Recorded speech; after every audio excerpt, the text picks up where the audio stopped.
Welcome to Just Minding My Business Radio, where we are moving at the speed of God, learning what we didn't know we didn't know. I'm your host, Ida Crawford. And I'm your co-host, Ruth Haskins. So grab a pen and paper and get ready for information that you can use.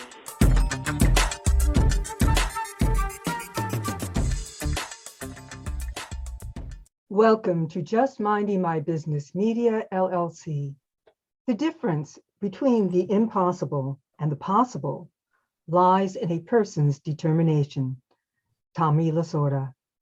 Today we welcome Emmy Award-winning camera operator Howie Zales, who turned his passion for television broadcasting into several entrepreneurial endeavors. His multi-million-dollar, now nationwide HJZ Productions Incorporated was created to address the need for professional-level sports crewing staffing in the New York market.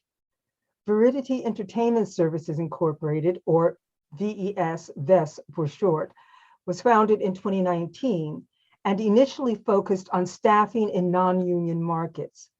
With the onset of the COVID-19 pandemic, VES pivoted to offering best-in-class broadcast quality live streams of professional sports shows and interviews, corporate interviews and meetings, as well as religious services. Now, Howie has created a TV sports course, a hands-on training boot camp for the next generation of television crew professionals. Welcome, Howie. Thank you for having me. Yeah.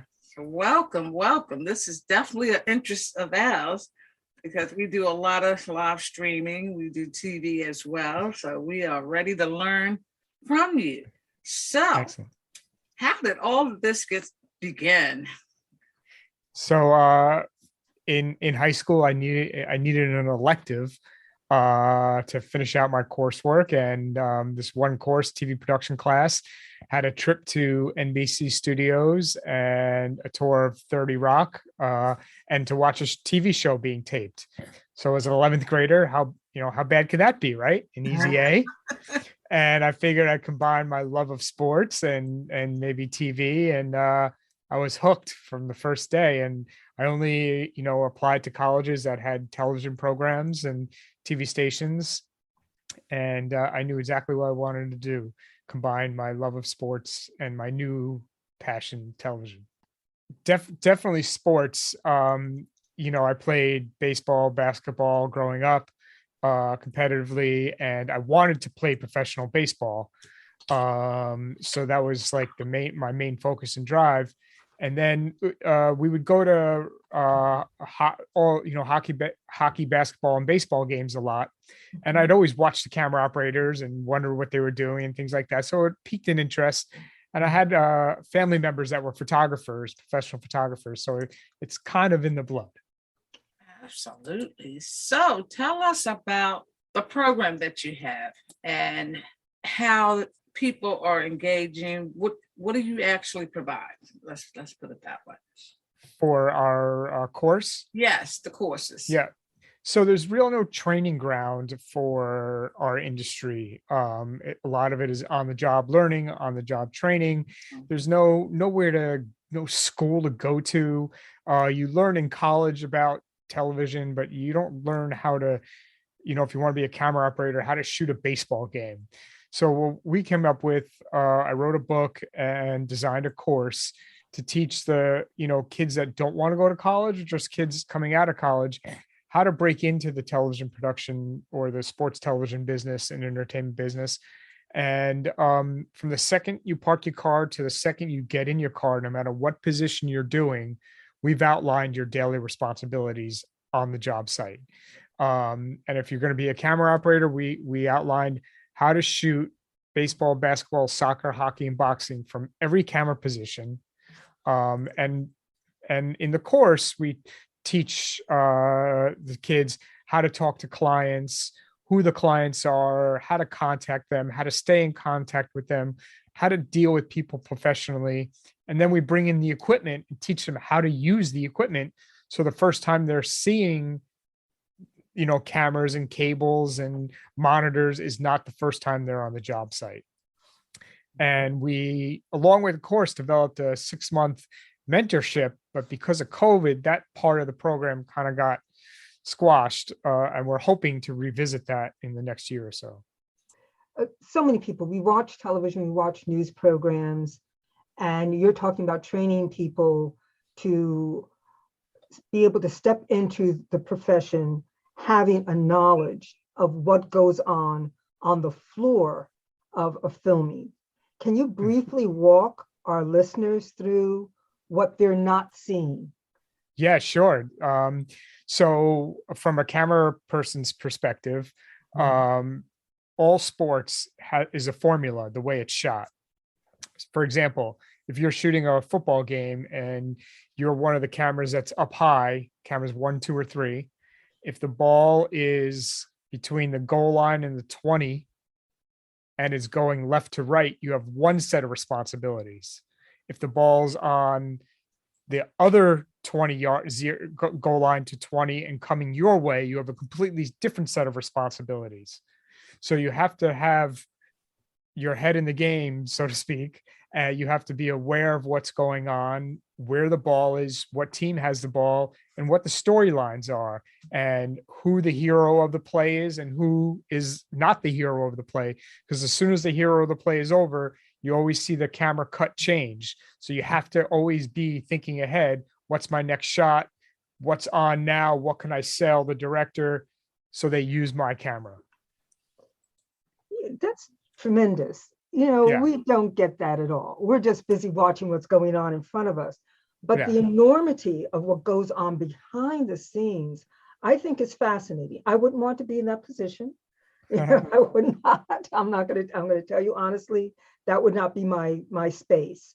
But I think it's fascinating because I've had the opportunity to watch those cameras change and watch the language that's coming from the directors to the cameraman. And it is nerve-wracking. It's almost as bad as I think as being in an airplane tower. Yeah, it's a whole different language. Yeah, but it's very exciting. And for you to have caught on to that at such a young age, I'm sure that there are many young people who are dreaming, of being able to do that. Yeah, I've had a dream career. I've shot, between 8 and 10 Super Bowls, many Olympics, Kentucky Derbies, NHL finals, a lot of big events. And I've worked with WWE, the World Wrestling Entertainment, for over 20 something years. I've had the opportunity to shoot over 20 WrestleManias. So I've had the great opportunity to travel the world and been a part of some historic events. Shooting a horse race. What is that like? Yeah, it's a lot of homework from my perspective, because I operate typically a handheld camera that's wireless. So I can go anywhere I want. I'm just connected with like a little cable to someone behind me that has a stick. It's called an RF stick that allows us to send our signal wirelessly anywhere in the track. And so typically I'll get assigned a horse, an owner, and trainer, and I stick with that group all day long. Wherever that horse goes, wherever that trainer goes or the owner goes, that's my responsibility. And I float between one or two horses on the big race. And during the race, I shoot the owner or the trainer. Sometimes they're sitting together, depending on who is the bigger name, and hope that they win to get the reaction and the replay after the race. Fabulous. That is fabulous. It's a very long day. Yeah. I can only imagine, because it starts really early. Well, it just kind of like never stops once they get in the running. But so about like 4, 6 o'clock in the morning. Yeah, we have to get there early because there's a lot of traffic. So usually we get there around 7, 8 o'clock in the morning, and they shoot all the races. So we're on air all day long. That is a long day. So let me ask you, do you get a chance to get up close and personal with the horse itself and its jockey? Yes. Horse racing could be very dangerous because the horses are very timid thoroughbreds. So you have to know how to act around the horses. And the reason why we use wireless cameras around the horses, because they think if we had camera cables on the ground, they think those are snakes and they don't like snakes. You can't move very quickly when you're around a horse, and you have to position yourself on the correct side of the horse, because if they get angry or upset, they tend to kick to one side. So you have to make sure you're not on that side of the horse. God forbid they do that, you can get hurt. So you have to kind of, know your way around horses, and how to behave and how to act. And they're multi-million-dollar athletes, and they need to be treated that way, Yes. Wow. I'm just thinking about what you just said about knowing how to act around an animal, a horse. Okay. Do you get trained for that? I guess from just doing it for so long, you kind of pick up on it, and you're definitely taught how to do it, because you can get hurt, or you can hurt the animals. And we certainly don't want to be responsible for, God forbid, an accident, or the horse falling, because if the horse falls, then God forbid they need to be put down. So we don't want to ever be responsible. That's a good point. And you mentioned it even earlier on, responsibility, your responsibilities. Unfortunately, some people will hear about what we're talking about and they think of the glamour end of it. Oh, wow, do all this stuff around sports and around horses and around football. And that sounds really glamorous. But the big issue is it has to be a very responsible person. Yes. Because it's actually what you're doing is not about you at all. No. Could you expound on that? Yeah. And especially when you're doing a high profile event, working for a high profile company, because you're a representative of the company, right? And if you show up, not looking correct, or you show up and you get into an argument or a fight, or you don't behave in a professional adult manner, you're a poor representation of yourself and of the company you're working for. And this day with social media, any wrong, and when with camera phones, any wrong thing that you do is captured, so you have to be responsible for yourself and show up in the correct manner. That's interesting. That's very interesting. So how do people, what are the age ranges that you train? We try to mostly young people now, because the age of freelancers of doing, in our business is getting up there. People are starting to retire, and the pandemic kind of forced some people to retire. So there's less and less people in the industry, and we're doing what we can to try to get some younger blood. Okay. So what is a good age to start to bring your kid into this industry? Yeah, like out of high school, out of college, it's perfect timing. Okay. You definitely don't need to go to college to do it, to do this business. Although some business courses don't hurt, because as a television freelancer, you are your own business. So knowing how to do certain things, and operating a business and being self-sufficient can't hurt. So although you don't have to go to college at all, because it's a skill to learn, it's not a bad idea to take some sort of business courses, because you always want to invest in yourself, invest in your future. And without that knowledge, you won't be able to do that. I guess I'm asking, how do they get in touch with you? Yes. If they hear this and they decide that this is something that they're interested in? Yeah, they can get in touch with me on social media at Howie Zales, my website, howiezales.com, or the broadcastsportscourse.com.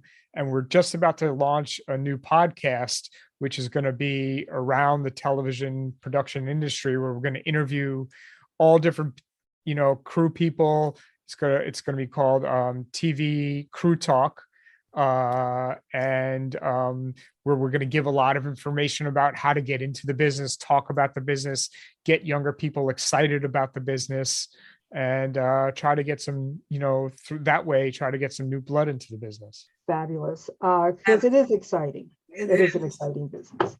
It is. Yeah, it's fun. Yeah. And I'll share this. I do have a radio television background. That's why I Oh, you know do? that how much fun it is, and also that you don't need to go to college. I did not major anything around television or radio, and but it is a skill, and it is a huge responsibility, but it is also loads of fun. So if there are young people listening, or there are older ones listening who have nieces, nephews, who really have a desire, yeah, get in touch with this man. Yeah. Yeah, absolutely. He's got what it takes, because again, many high schools and most colleges don't offer this hands-on, behind the scenes kind of work. Well, and I went to college for television, and I never once did they mention the word freelancer or that this was even out there to do. I kind of found it on my own. So what I try to do is pay it back and, let the world know that this is an opportunity. It's a hard industry to break into. So anything we can do to make it easier, we'd love to do that. I know that there's a high school in Baltimore. They have a television radio department where they're training up high school students in this area. When you talked about it, it made me think about this particular school. Now, do you reach out to schools that may have a program in place? Yeah, and I speak all the time at colleges and as a guest speaker, and just trying to offer my story and what is out there potentially, and any advice that I can give. I certainly try to do that to younger kids now as well. Okay, so what do you look for? And is there particular traits, I guess, for lack of a better word, that you look for in a student? Can we talk about that a little bit? Yeah, awesome question. Someone that, and you can pick this out a mile away, that will give 110% every single time they show up. They don't have to be the best camera person or audio person or utility, but as long as they try 110% or give 110% of themselves every time they show up, I'd rather have a person that has 80% of the skill level, because I can train them.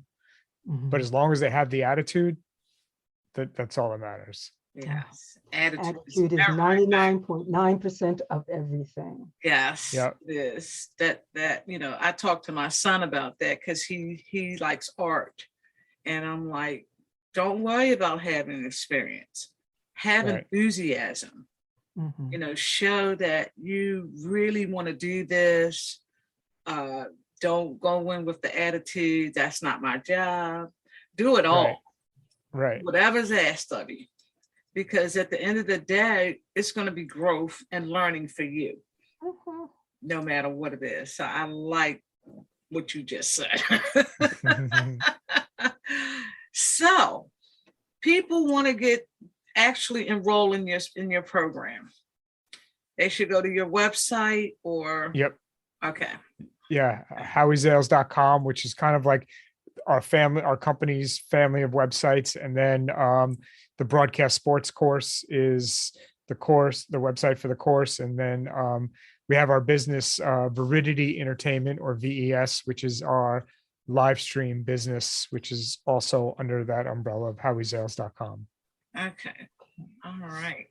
So I have a question. During the pandemic, how was the camera industry going for you during the pandemic?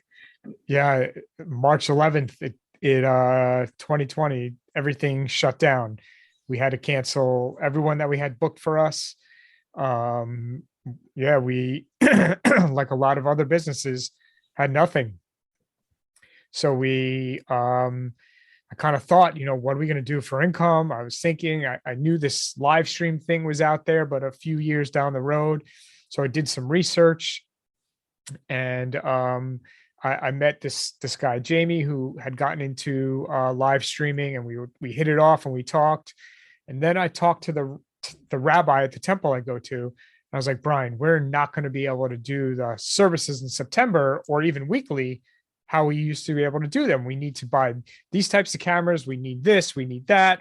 We need computers. And I set them all up I set the temple up with all of this live streaming equipment and trained the rabbi on how to use it. And I was like, there's got to be a way to monetize this as a business. And then no sooner did I have that thought, a client called and said, we need to interview 9 baseball players in 9 separate cities in 9 separate weeks, but the interviewer cannot leave her home. Can you do that? And I was like, of course we can.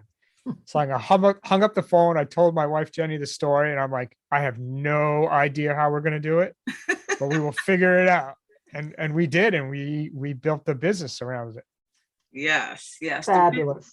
Yes, the pandemic kind of opened up a whole new arena with the streaming and things like that. And even for us, we've been able to interview people in Paris and London, just because of the streaming technology. And for me, I had a technology background of over 25 years. So it was really quite easy in terms of, operating the computer and, Right. putting everything together. That was like right up my alley. So streaming is definitely here to stay. Yes. It is not going anywhere. And some good techniques when you are doing the live streaming. Best practice. Okay, I'll go through my list. First, you never want to be connected to Wi-Fi. You always want to be plugged into your Ethernet router with Ethernet cable, and you want to make sure your Wi-Fi is turned off, because some computers, even though you're connected, will try to use the Wi-Fi signal first. So as long as you're connected through Ethernet, turn your Wi-Fi off, because think of the Wi-Fi as like an EKG where it's spiking up and down, right?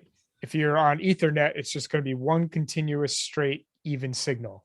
So Ethernet only. You want to have good lighting. In TV, we call it 3-point lighting. So right in front of me is my camera. I have one light off to each side. This light shooting this side, that light shooting this side. And I have a light above me shooting my head and shoulders, separating me from the background. And then you want a good camera and a really good microphone, because without a good microphone, it doesn't matter what you're saying, people can't understand you, and you never want to use AirPods. Thank you. Yeah, we never use phones unless we're going for that look, unless there's a reason for it. But yeah. They just came out with these wireless printers, and all the time I can't print. That's because the printer is on wireless. It's trying to go through the air. It's going to print sometimes, and then sometimes it's not going to print. You need that connection directly to the computer. And that's, the Ethernet thing, I'm everything in my house is wired to the Ethernet, because I don't like that drop stuff. You know what I'm saying? Right. And, I have laptops, and certain areas I have them plugged to the Ethernet. Now, if I'm outside or whatever, I might use Wi-Fi, but in the house, it's all Ethernet. Right. Yeah, me too. Wow. I'm glad we talked about that, because that's really critical. If you want to get a good take, and a lot of times you can repurpose that shoot if it's done properly, if you're using the right equipment. Yes, absolutely. Yes, indeed. Wow. I want to ask a question, and it's something along the lines of this, because it's knowing your equipment, knowing you've built one business. What are some of the other businesses that work well? What should those businesses look like? What should what? I'm sorry? What should those other businesses look like so that they work together, sort of, I guess? Yeah. So my first business, which I started in 2000, we hire TV crews for sports and entertainment events across the country. If you starting a business, you have to know kind of what you're doing, what industry you're in.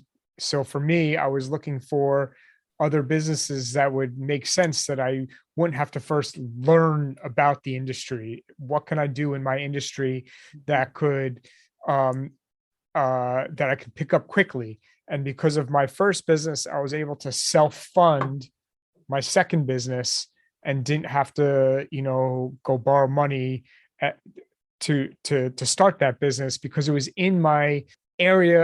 somewhat in my area of expertise, if that makes sense. Yes. Yes, I had to specifically learn about live streaming, but still a lot of it was still TV and computer based, which I obviously know a lot about. So it didn't take a long time to get up to speed. So when you teach about TV and broadcast industry, you're teaching these young people, do you also have a segment that kind of like sets them up or keeps them mindful that at some point they may want to transition, that they may want to build another business out of their business? Well, I do. And why I do that and why I did it for me was because I always wanted to have a backup, right? I was always afraid that what happens if I got hurt? And I knew, and I have gotten hurt. I've had 3 concussions. I had back surgery in 2005. So I always knew that I needed a backup. So for me, that was my driving force. And that's what I kind of teach in the course is, this is a great industry, but you should always have a backup. Always be thinking, what else can I be doing? How else can I be supplementing? Is it a business that I'm interested in starting? Is there a topic or an area that I want to get involved with that I can, help supplement my career with? This has been very, very enlightening, very, very interesting, to say the least. And we definitely have to have you back, Howie, because I would love to. We are, because we're in the broadcasting business, we are honored to be in your presence with all that you've done, and to be able to learn from you so that we can better what we're doing. So we definitely appreciate this opportunity and looking forward to more. Of course. Yeah. If anyone needs live stream productions, we're Viridity Entertainment is here, or questions about the industry, feel free to reach out to me on LinkedIn at Howard Zales, or my website is howiezales.com, and our company's websites are all within howiezales.com. Thank you so much, Howie. This has been definitely a pleasure and a learning experience for us. Thank you so much for taking time out of your busy schedule to share this important information with our audience and us. We really appreciate it. Thank you both. Thank you for tuning in to Just Minding My Business Radio. I'm your host, Ida Crawford. And I'm your co-host, Ruth Haskins. We hope you enjoyed the show and appreciate you stopping by. Many blessings to you and yours.